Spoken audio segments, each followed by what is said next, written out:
Olá, querido irmão, querida irmã, pregador, pregadora da Palavra de Deus. Sou o Padre Frei Inácio José, pároco da Paróquia de Nossa Senhora das Mercês. Seja bem-vindo a mais um Dabar. Neste domingo, 20º domingo do Tempo Comum, celebramos aqui na Igreja do Brasil a solenidade da Assunção de Nossa Senhora ao céu.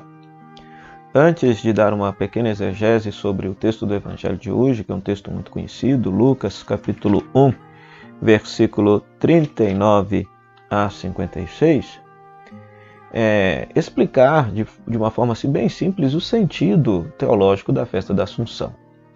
A festa da Assunção de Maria, dito no bom português, é a celebração da morte e ressurreição de Maria, ou seja, Maria que passa deste mundo à glória dos céus, em corpo e alma, conforme foi formulado pelo dogma da Igreja. No fundo, é o resultado da salvação de Cristo manifestado de forma plena na vida de sua mãe, Maria. Para entender o que significa isso, vamos olhar um pouquinho para Jesus. Jesus era uma pessoa divina, era o Verbo de Deus, o Filho de Deus, que assumiu que tinha apenas uma natureza divina, que pela encarnação assumiu nossa natureza humana, assumiu a nossa vida, assumiu a nossa natureza, ser humano igual a nós em tudo menos no pecado, experimenta a morte, é ressuscitado pelo Pai, volta para o céu. Ele, pelo fato de ser Deus, homem, era de se esperar que ele, sendo Deus, viesse do céu, voltasse para o céu. E aqui o detalhe está no seguinte, é que pelo fato da encarnação, ao voltar para o céu, Cristo abriu agora um espaço em Deus para que a humanidade pudesse habitar em Deus. Aqui que está o detalhe. Antes da encarnação não havia humanidade em Deus. Após a encarnação, ou seja, agora a humanidade, por causa da humanidade de Cristo, agora tem um espaço para habitar e morar eternamente em Deus. Aquilo que a catequese, a linguagem religiosa popular chama de céu, céus. Agora nós vamos olhar para Maria. Maria é uma pessoa humana, só tem uma natureza humana. E ao celebrar a sua assunção, a sua ressurreição, nós estamos celebrando a primeira criatura humana que agora habita este espaço em Deus. Habita este, entre aspas, lugar que foi aberto por Cristo em Deus nos céus, para que nós, toda a humanidade, seus filhos e filhas, pudéssemos, ao fim de nossa vida também, morar lá. Então, celebrar a Assunção de Maria, a ressurreição em corpo e alma de Maria, é celebrar a esperança futura nossa, né? Conforme a tradição católica tradicional, a fé católica tradicional, ou seja, quando nós morremos, nós já somos transfigurados, glorificados espiritualmente, em alma, mas o corpo será transfigurado apenas no fim dos tempos. O que se diz de Cristo, ressurreição, corpo e alma, também se diz de Maria mediante o dogma da Assunção. Corpo e alma. Corpo e alma. Já está glorificada neste corpo que foi isento de pecado, conforme o próprio Evangelho de Lucas fala, que ela é a cheia de graça, a keractomene, nela não há espaço para o pecado.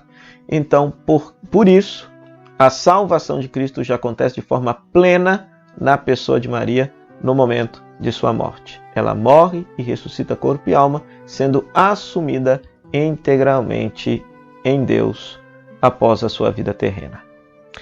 Pois muito bem, o Evangelho de hoje nos diz da visita de Maria à sua prima Isabel e o cântico do Magnífica.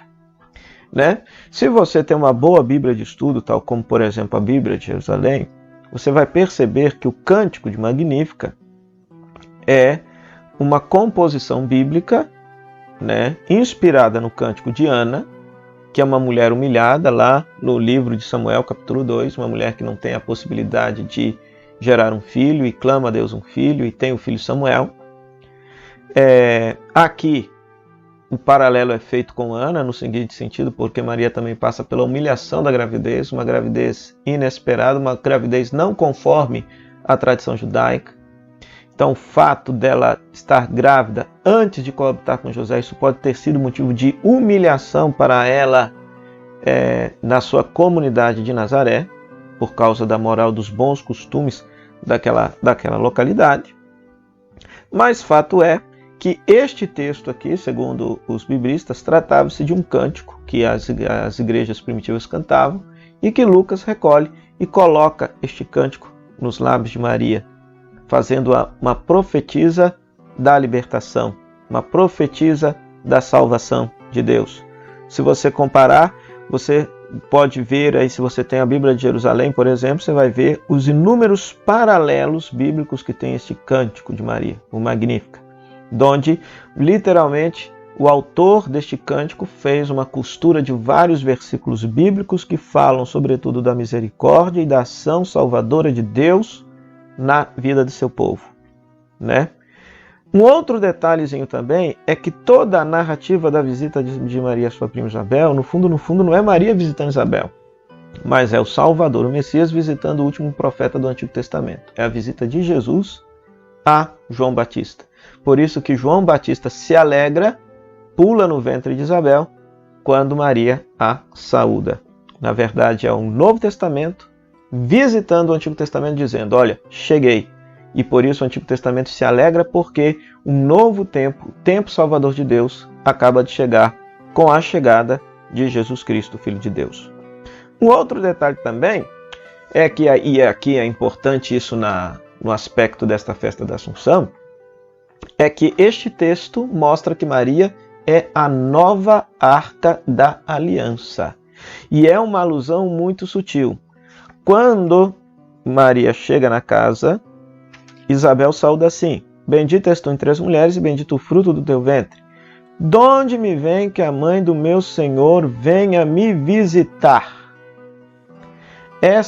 E lá no final do texto, versículo 56, Maria permaneceu com ela mais ou menos 3 meses e voltou para casa.